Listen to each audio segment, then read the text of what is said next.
এরপরে প্রশ্ন হলো, মাহরামের সামনে শরীরের কতটুকু অংশ উন্মুক্ত রাখা যাবে? মাহরামের সামনে একজন নারী মাহরাম পুরুষের সামনে, ধরেন শ্বশুরের সামনে, তারপর তার বাপ ভাইয়ের সামনে, যাদের সাথে দেখা দেওয়া জায়েজ আছে তাদের সামনে শালীন পোশাকে থাকবেন, মার্জিত পোশাকে থাকবেন।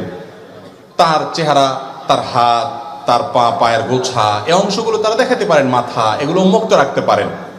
ফিতনা সংকুল এই সময়ে নিজেকে যতটা শালীন রাখা যাবে স্বামী ছাড়া অন্যদের সামনে, ততটাই নিরাপদ এবং ততটাই সেফ, ততটাই ব্যক্তিত্ব বহন করে।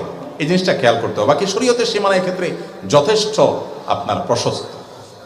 একই কথা পুরুষের জন্য প্রযোজ্য। পুরুষ তার শ্বশুর বাড়িতে আপনার যারা মাহরাম আছেন, শাশুড়ি আছেন, তারপরে যাইয়া আপনার তার বোন নিজের বাড়িতে আছেন, মা আছেন, তাদের সামনে নাভি থেকে হাঁটু পর্যন্ত এই অংশ তিনি ঢেকে রাখবেন, বাকি অংশ প্রদর্শন করতে পারবেন, কিন্তু তাকেও যথাসম্ভব